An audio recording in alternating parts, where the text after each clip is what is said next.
More strikes and protests in Greece, where the people have had to endure round after round of tax rises, cuts to pensions and job losses. All that to get the country's finances in order.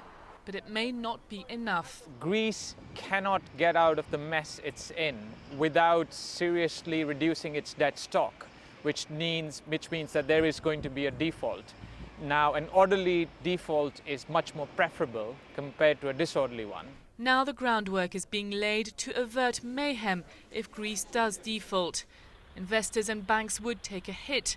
The Franco-Belgian bank Dexia has already unravelled, and a Greek default could be read as a sign of worse to come. The more difficult question is what happens if financial markets take this as a signal that there will be similar forms of restructuring in other Eurozone peripheries, in particular in Italy. Italy is the Eurozone's third largest economy, with a debt of 1.9 trillion euros. The danger now is if you disturb markets today, the infection will spread immediately to Italy and Spain, which are too big to save. Now the pressure is on Europe's banks to shore up their defences. And we need to fix the sovereign debt problem, which can only be done through a coherent package.